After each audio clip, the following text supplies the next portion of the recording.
A los amigos que se conectan a esta transmisión.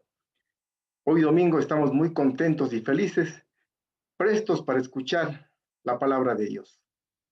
Es un gusto saludarles en este tiempo tal vez diferente del que veníamos viviendo en años anteriores. Ha iniciado un nuevo año, estamos ya hoy en el día último del primer mes. El tiempo pasa rápido y esperamos, según la decisión de Dios y su voluntad, que este tiempo pase y que pronto volvamos a encontrarnos y darnos un abrazo de fraternidad y de amor. Realmente les extrañamos mucho a todos los hermanos y las hermanas. El vernos a través de internet no es suficiente. Quisiéramos estar juntos, darnos un abrazo fraterno y profundo, de tal manera que sintamos el amor que cada uno nos tenemos. Vamos a empezar este mensaje dominical con una oración. Señor y Dios Padre, buenos días. Hoy estamos aquí, Señor, como queremos estar todos los días, rendidos a sus pies. Señor, hoy queremos ofrecer nuestra vida, todo lo que somos para usted, Señor. Queremos, Señor, que hoy nos prepare el corazón y la mente para aceptar de buen agrado su palabra. Que su mensaje, Señor, vaya a depositarse en lo profundo de nuestro ser. Y que sea capaz de cambiar nuestra vida, nuestra manera de pensar, nuestra manera de actuar. Le rogamos, Señor, que su Espíritu esté fuerte en nosotros para poder compartir este mensaje. Le agradecemos por toda nuestra vida. Aún en este tiempo difícil, sabemos que usted está con nosotros y que vela por nosotros cada día. Y cualquier cosa que ocurra será parte de su voluntad. Señor, ayúdenos a vivir con fe en este tiempo. Le agradecemos y se le pedimos todo esto en el poderoso nombre de nuestro Señor Jesucristo. Amén.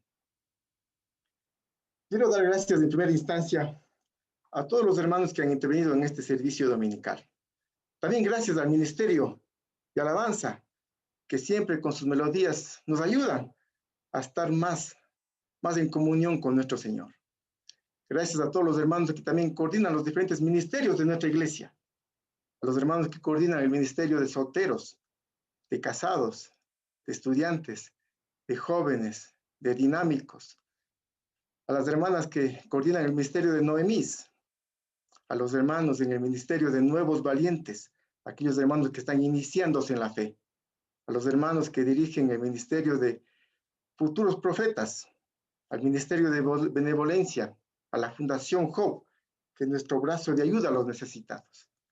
Gracias infinitas a todos ellos, porque con su trabajo diario hacen que nuestra comunidad siga adelante con la bendición de Dios. Dios les tendrá muy en cuenta el trabajo que hacen cada día en favor de toda nuestra iglesia. Gracias sinceras para todos ustedes. Vamos a continuar con nuestro estudio, que llevamos ya varios meses, sobre Jesús el Cristo. Qué privilegio es poder predicar acerca del Hijo de Dios. Y llevamos varias semanas tocando este tema. Esperamos y deseamos que cada una de estos mensajes sean muy importantes para tomar un buen rumbo en tu vida, reafirmar tu fe y tus convicciones. Hoy estamos ya en la entrega número 9, que el título del mensaje de hoy se llama Tu alimento espiritual, hacer la voluntad de Dios. Vamos a compartir las escrituras. Esta prédica se basará en el Evangelio de Juan, capítulo 4, versículos 31 al 34. Tu alimento espiritual, hacer la voluntad de Dios. La semana anterior, como ustedes recuerdan, nos predicaron aquel pasaje bíblico en el cual Jesús llegó junto a sus discípulos a Samaria y junto a un pozo habló con una mujer samaritana y Jesús se presentó como el agua viva. Le dijo a esta mujer: todo aquel que tome de esta agua que le doy a beber nunca más volverá a tener sed. En aquel día, los apóstoles en ese momento fueron al pueblo más cercano a buscar, a comprar alimento. Y cuando volvieron, se extrañaron, porque Jesús no quería comer ese alimento que ellos le estaban brindando. Vayamos entonces a la Escritura para retomar este pasaje bíblico. Juan 4, 31 al 34. Voy a leer la versión internacional. Espero que ya haya llegado a la Escritura. Dice la Biblia: mientras tanto, sus discípulos le insistían: Rabí, come algo. Yo tengo un alimento que ustedes no conocen, replicó él. ¿Le habrán traído algo de comer? Comentaban entre sí los discípulos. Mi alimento es hacer la voluntad del que me envió y terminar su obra, les dijo Jesús. Esta escritura es la continuación de la prédica de la semana anterior. Jesús necesitaba hacer la voluntad de Dios, como dice la escritura, todos los días de su vida. El hacer la voluntad de Dios para él era como alimentarse y poder sostener su vida espiritual y cumplir con aquella misión que Dios le encargó. Como dice aquí, terminar su obra. Si Jesús no hacía la voluntad de Dios todos los días, podía debilitarse y tal vez su misión principal en este mundo podía verse afectada. Es por eso que Jesús insistió tanto con sus apóstoles que es fundamental hacer la voluntad de Dios. Lo compara inclusive con el alimento diario que todo ser humano debe ingerir para continuar con vida. Nosotros, en esta época, hablemos de nuestra realidad. En esta época podemos vivir con menos dinero con el que vivíamos antes. Creo que la mayoría de nosotros nos hemos visto afectados por esta pandemia. Algunos han perdido el trabajo y todavía no lo recuperan, pese a que ya han pasado más de 10 meses. Otras personas tal vez vieron disminuidos sus sueldos. Algunos hermanos y amigos que tienen negocios pequeños o medianos tal vez quebraron. Los emprendimientos que iniciaron tal vez fracasaron.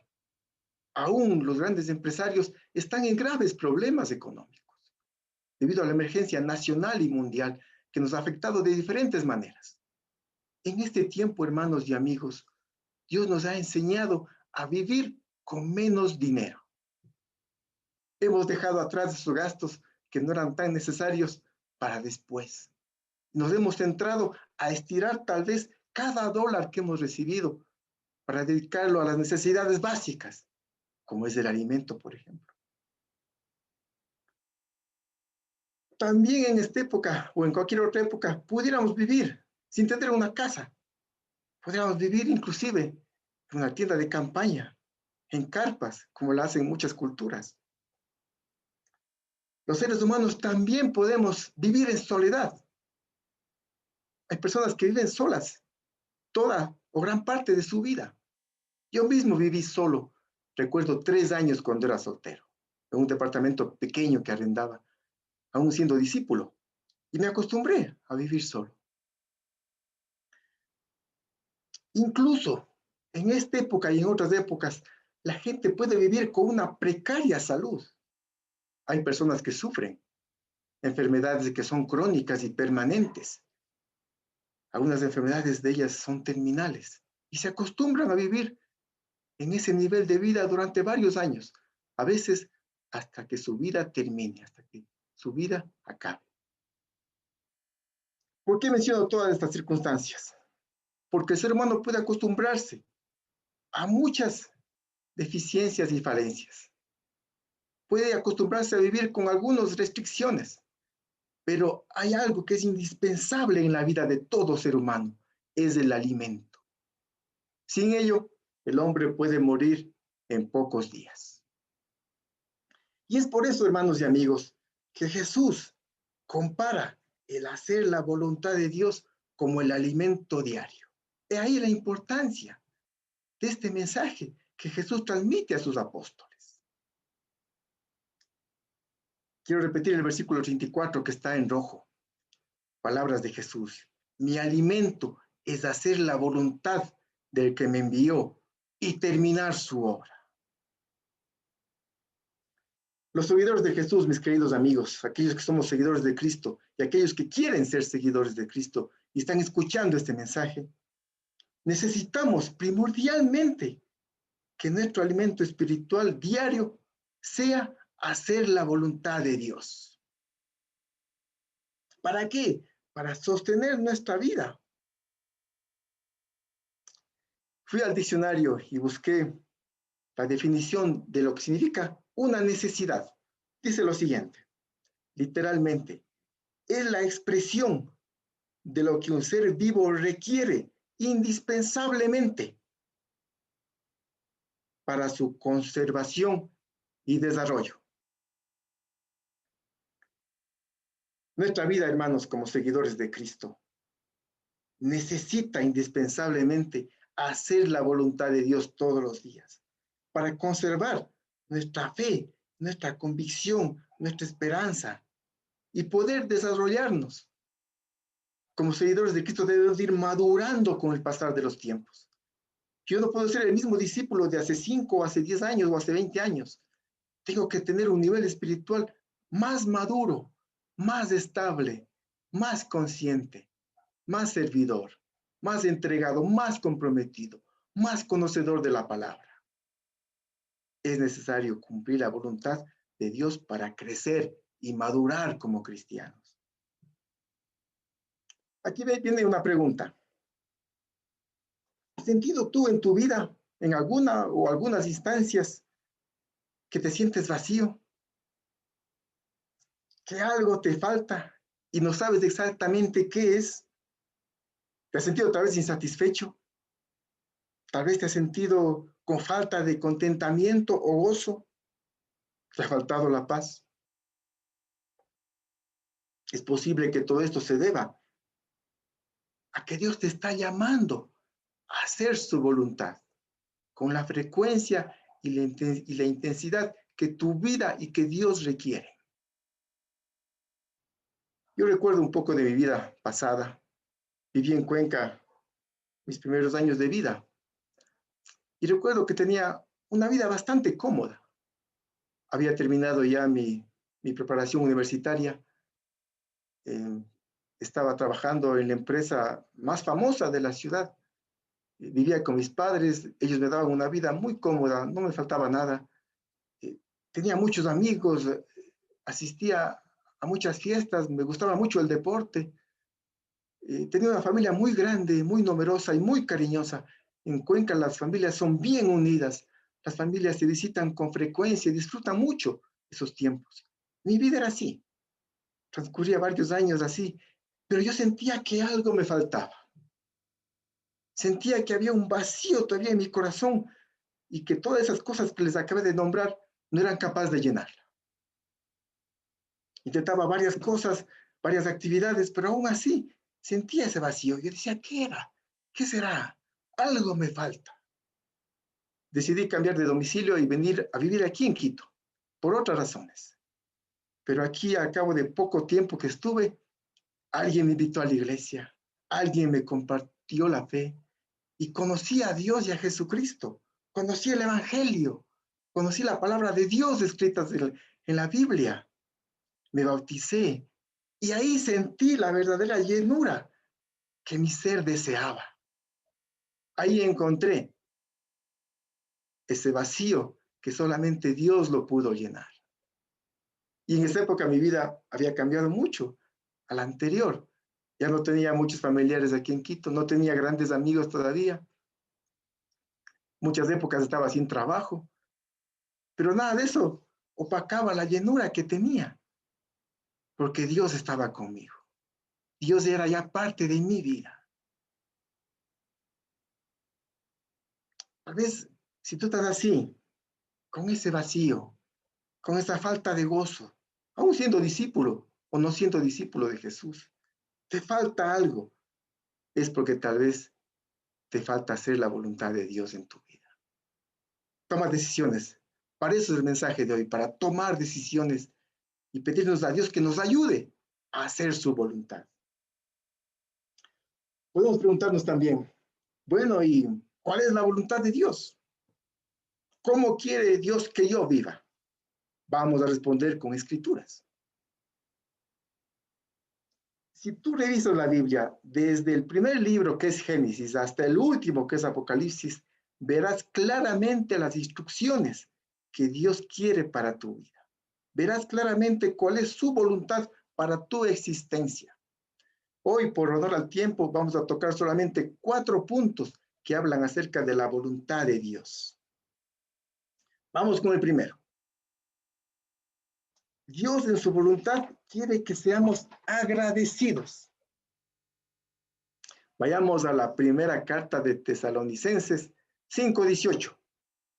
Voy a leer la nueva versión internacional. Primera de Tesalonicenses 5.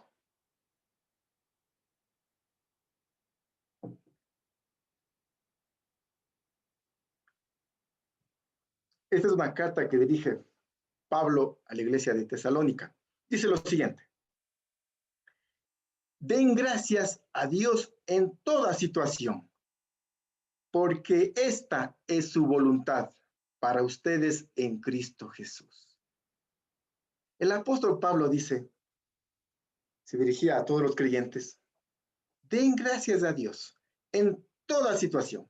No dice únicamente en las situaciones buenas o en las difíciles, en toda situación, porque esta es su voluntad. Eso es lo que quiere Dios de nosotros. Ahora, veamos un ejemplo. Seamos prácticos. Veamos el ejemplo de Jesús. Para Jesús, como iniciamos este mensaje, la voluntad de Dios significa ser agradecido en toda circunstancia. Analicemos brevemente. Hablar de Jesús y de su vida de ministerio nos traería muchas horas, muchas semanas de prédica, pero analicemos brevemente cuál era la situación del ministerio de Cristo. Tenemos ahí seis enunciados. Primero, Jesús no tenía un hogar fijo. Ustedes recuerdan, Jesús se dedicó a predicar sus 3 últimos años de vida, desde los 30 hasta los 33 años de edad. Y él salía con sus apóstoles, con sus seguidores, con sus discípulos, a predicar el mensaje. En los valles, en las montañas, en los pueblos, en las campiñas, junto a los ríos, junto a los lagos, en todo lugar.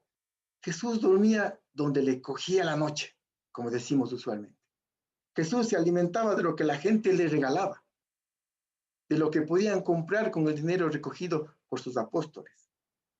Jesús no volvía a su casa durante muchos días, semanas o meses. Era un hombre sin hogar. Hagamos una comparación, ¿no? Uno cuando está fuera de casa dice, ya me cansé de estar fuera de mi casa, aunque sea por trabajo o descanso, quiero ya volver a mi casa. Quiero ya volver a mi cama, aunque sea una cama nueva o viejita, quiero volver a ella. Ese es mi hogar. Ahí está mi lugar de morada. Jesús no tenía eso. Jesús se acomodaba a las circunstancias que la situación ameritaba. Segundo, Jesús estaba siendo perseguido por judíos y no judíos, por propios y extraños. Hay una escritura, ¿no?, que dice que nadie es predicador en su propia tierra. Y Jesús vivía en carne propia ese enunciado. Ni los judíos, que eran su pueblo, sus hermanos de sangre, de creencias y convicciones, creían en él. Los no judíos tampoco, mucho menos los romanos, que eran aquellos que dominaban a Israel en ese tiempo. No se sentía respaldado, tenía pocos seguidores. Tercero, su familia no lo comprendía. Pensaban su madre y sus hermanos que Jesús estaba loco. Es algo duro lo que estoy diciendo, pero tú lo puedes ver en Marcos 3:21. Dice claramente que su madre y sus hermanos pensaban que Jesús estaba loco. ¿Te imaginas que ni siquiera su familia más cercana lo comprendan, lo entiendan y crean en él? Otra situación adversa que Jesús pasaba es que Jesús no iba a tener descendencia. Jesús sabía claramente cuál era su destino y su misión en este mundo. Y sabía que no iba a tener esposa ni hijos. Y en esa época, y creo que también en la nuestra, el pensar y aceptar eso sería muy difícil para muchas personas. Para mí mismo, gracias a Dios y a su gran compasión, tengo una esposa y un hijo. Pero imaginarme que no los tuviera, para mí sería difícil. Y no sería una situación muy fácil de llevar y de vivir. Jesús sabía que ese no iba a ser su futuro. Quinta, la traición estaba a las puertas de Jesús. Judas, el hombre que le iba a traicionar, estuvo cerca de él durante varios años. Anduvo con él, estuvo con él en las buenas y en las malas. Pero Jesús sabía que este hombre le iba a traicionar cerca del día de su muerte. Complicado, ¿no es cierto?, convivir con alguien que finalmente te va a traicionar. Y la última, Jesús iba a morir de una forma terrible y vergonzosa. Recordemos que en esa época, aquellos hombres que eran crucificados eran considerados como los más terribles y más horrendos en la sociedad. Era una muerte la más vergonzosa de todos. Y a esa se sometió Jesús por el gran amor que nos tiene. Ese era, mis queridos hermanos, el contexto de Jesús, los 3 últimos años de su vida. Muchas cosas adversas, por supuesto, aquí las vemos. Tal vez uno de nosotros en su lugar dijera, uy, qué difícil este panorama, qué difícil misión que Dios le dio. Pero Jesús, pese a las circunstancias adversas, nunca dejó de dar gracias a Dios. ¿Y por qué? Porque sabía que Dios estaba con él. Su confianza estaba puesta en Dios, en su Padre, y no en los hombres, y no en las circunstancias. Ese es un ejemplo que debemos seguir, hermanos. La situación actual es difícil para la mayoría, para todos nosotros en esta época. Podríamos preguntarnos fácilmente, ¿cómo voy a dar gracias a Dios? Si no tengo trabajo, estoy en una situación compleja. ¿Cómo quieres que yo dé gracias a Dios? Pues, mis queridos hermanos, es un ejemplo que debemos tomar. Jesús siempre fue agradecido. ¿Por qué? Porque él estaba en comunión con Dios. Él estaba cercano a Dios. Su mayor confianza estaba puesta en él y no en las circunstancias adversas que acabamos de analizar. Así también debe ser nuestra vida, hermanos. Poner nuestra confianza y nuestra mirada en Dios y en Jesucristo. Y no en las cosas que nos están ocurriendo en este momento, por más duras que sean. Poner nuestra fe y arrodillarnos delante de Él, para que nos ayude a soportar este tiempo complicado y aprender todo aquello que debamos aprender. Vamos al siguiente punto. Dios quiere que dentro de su voluntad vivamos en santidad. Vayamos a la siguiente escritura.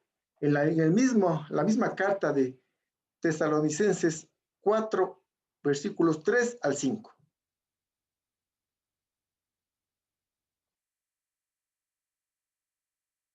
Un poquito antes de la que estábamos viendo. Dice la Biblia, la voluntad de Dios es que sean santificados, que se aparten de la inmoralidad sexual, que cada uno aprenda a controlar su propio cuerpo de una manera santa y honrosa, sin dejarse llevar por los malos deseos, como hacen los paganos, que no conocen de Dios. Esta carta de Pablo nos indica claramente, que está en rojo, que la voluntad de Dios es que seamos santificados. ¿Qué significa esto? Que nos apartemos del pecado y que sirvamos a Dios, que nos entreguemos a Él, que trabajemos para Él, lejos del pecado, apartados de la maldad. Eso significa ser santificados. Y habla específicamente de un tema muy delicado en esa época y mucho más en esta época, que es la inmoralidad sexual. Lamentablemente, mis queridos amigos, y es un tema que hay que ser claros y profundos, Por supuesto, manteniendo el respeto y la consideración entre todos nosotros. Muchos países, en todos los continentes, están aceptando y legalizando el homosexualismo, el lesbianismo, la pornografía, el aborto, el adulterio. Todo ello está siendo legalizado en nuestra sociedad. Qué cosa tan difícil. Dios, por supuesto, que nunca estará de acuerdo con esto. Aunque las sociedades y la tecnología hagan muchos progresos en favor de los hombres, aunque la medicina tenga grandes avances, los principios fundamentales de Dios no son negociables. La ley de Dios no hay cómo quebrarla, ni antes, ni ahora, ni después. Esta Biblia no cambiará nunca. Esta escritura nunca saldrá de los cristianos. Dios no quiere que practiquemos estas costumbres corruptas y perversas que la sociedad nos impone. En las escuelas, en los colegios se está enseñando sobre la libertad de géneros. Hay manifestaciones públicas, cubiertas por todos los medios de comunicación, que hablan sobre la libertad de géneros, sobre la sexualidad abierta. Estrellas de cine, de la música, declaran abiertamente y con orgullo que son homosexuales. Y ciertos sectores de la sociedad los aplauden. Prácticas, hermanos, vergonzosas delante de Dios. No quiero ser juez de nadie, ni tampoco ningún cristiano debe ser juez de nadie. Pero debemos ser claros en esto, en que son prácticas vergonzosas que Dios nunca las va a aprobar. Dios quiere que no vivamos así, hermanos, que vivamos en santidad, apartados del pecado para su servicio. Tú puedes leer en 1 Corintios 6:9 que Dios dice que aquellos que cometen inmoralidades sexuales no entrarán en el reino de los cielos. Y eso es algo muy terrible, que la gente no lee, que la gente no hace caso, que la gente no entiende. Nosotros como cristianos o como futuros cristianos debemos ser muy firmes y rectos en esto, infranqueables, vivir en santidad, que nuestra moralidad sexual sea recta, pura delante de Dios. Esa es su voluntad. Tercer punto. Dios quiere que en su voluntad nos sometamos a toda autoridad humana. Busquemos, por favor, la primera carta de Pedro, capítulo 2.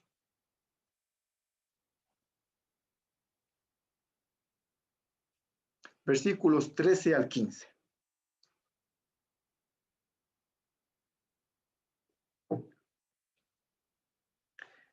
Dice el apóstol Pedro: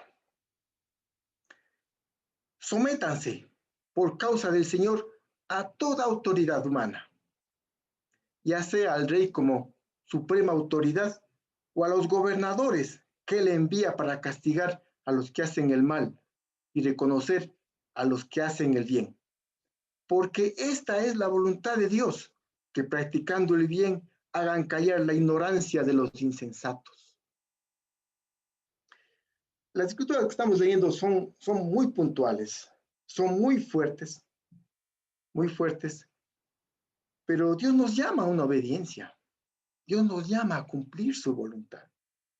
Son temas que a algunos de nosotros pueden ser muy incómodos, un poco desagradables.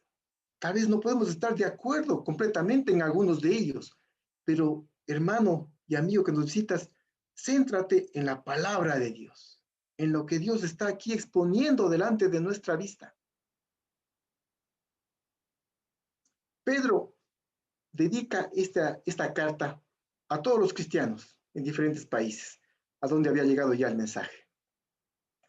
Y dice que se sometan, dice en otra versión, al emperador. Y el emperador al cual se refiere Pedro es Nerón, el emperador romano que dominaba todas esas naciones en ese tiempo. Y Nerón era un hombre terriblemente sangriento, un hombre apegado a la batalla, apegado al dominio, a la opresión, a la explotación, un hombre que trataba durísimo a los pueblos conquistados por Roma, un hombre sanguinario, un hombre bárbaro. Así lo relata la historia. Y a este hombre quiere que Pedro le obedezca. Al gobierno de este hombre quiere que Pedro, los cristianos, le hagan caso. Algo que tal vez no les sentaría muy cómodo a muchos de los que leyeron esta carta en ese tiempo.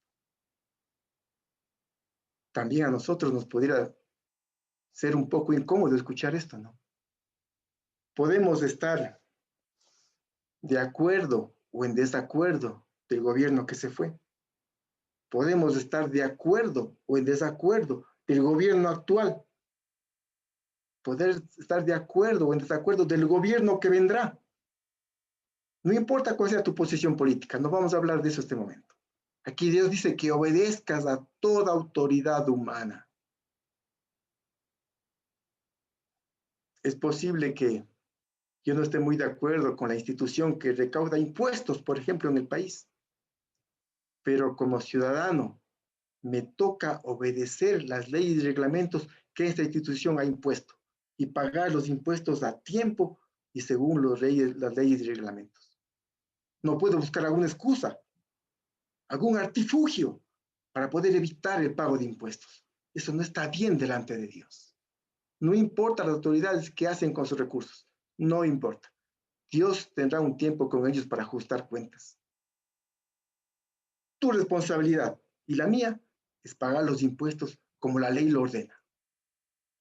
Y tú puedes coger un ejemplo de Cristo. Cuando Jesús le dice a Pedro, anda y toma un pez, y en el pez hay una moneda, y con esa moneda anda y paga tu impuesto y el mío, para no ser piedra de tropiezo de nadie. En ese tiempo a Jesús no le correspondía pagar impuestos, pero sin embargo, para no tener ningún problema ni ser tropiezo de nadie, le dijo a Pedro, anda y paga el tuyo y el mío. Nos evitamos problemas. Digno ejemplo a seguir. No importa, hermano o amigo que me escucha, si tú pagas muchos o pocos impuestos, tienes que hacerlo de manera legal. Hacer el bien, mis queridos amigos, obedeciendo las leyes y reglamentos humanos, nos mostrará que estamos confiando en Dios y no en los hombres. Porque Dios mismo instituyó toda autoridad humana, dice otra escritura. Hagamos caso y obedezcamos. Esa es su voluntad. Cuarto aspecto dentro de la voluntad de Dios para nosotros. Dios quiere que busquemos gente para Jesús. Vayamos a nuestra conocida escritura de Mateo 28, 18.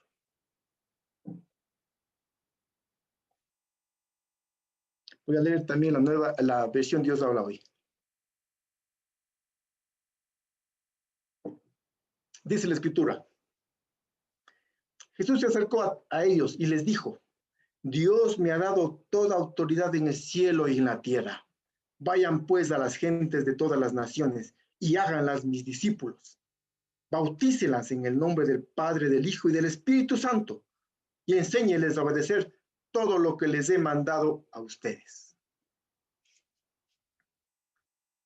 Aquí está en rojo la parte que queremos profundizar. Dice Jesús, con mucha seguridad de aplomo, como él hablaba, que Dios me ha dado toda autoridad en el cielo y en la tierra. Aquí Jesús está recalcando a sus discípulos que le escuchaban. Esto fue ya cuando Jesús murió, resucitó y estaba ascendiendo a los cielos. Sus últimas palabras a los discípulos. Y recalca, Dios me ha dado toda autoridad en el cielo y en la tierra. Vayan pues a buscar gente para Cristo, en otras palabras. Jesús da una orden, no es algo opcional, es una disposición, no es algo voluntario. Y dice que vayamos llevando el mensaje a todas las gentes de todas las naciones. Dios quiere que seamos sus instrumentos. Dios quiere que seamos sus embajadores. Dios quiere que seamos sus representantes, sus siervos. Debemos obedecer esta voluntad de Dios para nosotros. Es posible que no tengamos un título, ¿no? Que diga, Señor fulano de tal, usted es declarado evangelista. Tal vez no tengamos el título que dan las universidades o algunas iglesias, pero tenemos los dones que Dios nos ha dado. Y nos ha dado algo mucho más grande que eso, que es el Espíritu Santo, aquellos que somos bautizados. Ese Espíritu nos ayudará a predicar el mensaje de Dios a más pueblos y a más naciones. Así estaremos cumpliendo su voluntad en nuestra vida. Resumiendo, queridos amigos y hermanos, hacer la voluntad de Dios debe ser más una necesidad que solamente cumplir una serie de mandatos. Hemos visto solamente 4 hoy en este mensaje. Hay muchos más que tú puedes revisarlos en la Biblia. Ahora, los seres humanos, ¿no es cierto? Como es nuestra naturaleza, decimos, yo hago algo, pero ¿qué recibo a cambio? ¿Cuál va a ser mi recompensa? Por favor, también comunique esta parte. Bueno, veamos qué dice Hebreos. Hebreos 10:36. Vayamos, uno de los últimos libros de la Biblia. Vayamos a ver qué dice este hombre que escribió Hebreos, inspirado por Dios. Dice la siguiente en la Nueva Versión Internacional. Ustedes necesitan perseverar para que después de haber cumplido la voluntad de Dios, reciban lo que Él ha prometido. Estas últimas 2 oraciones me llenan a mí la vida de esperanza y de fe y veo ya la gloria por poco. Dice que después de haber cumplido la voluntad de Dios, recibamos lo que Él ha prometido. Va a haber una recompensa por todo esto que hagamos. Va a haber un gran regalo por el esfuerzo que hemos hecho durante toda esta vida. Desde el día que te bautizaste hasta que el día que tu vida termine. Dice que nos dará la vida eterna. Eso es lo que Dios promete a sus seguidores. Es lo que Jesús da a sus discípulos, la vida eterna. Qué gran promesa, qué gran regalo. ¿Qué más queremos? ¿Hay acaso algo más grande que esta vida pueda darte? ¿Hay una recompensa más grande? Por supuesto que no. Conclusiones, mis amigos, de este mensaje. Dios quiere que hacer su voluntad sea nuestro alimento diario. Dios quiere que vivamos de la siguiente manera. Que seamos agradecidos en toda circunstancia, en las buenas y en las malas. Que vivamos con santidad, apartados del pecado y a su servicio. Dios quiere que nos sometamos a toda autoridad humana. Y finalmente que busquemos gente para Jesús, para darle gloria con nuestra vida. ¿Quieres entonces la recompensa que es la vida eterna? Pues bueno, cumple la voluntad de Dios. Empieza a hacerlo si no has empezado. Y que ese sea tu alimento diario. Que toda la gloria sea para nuestro Señor. Gracias a todos y una muy buena tarde. Nos veremos pronto.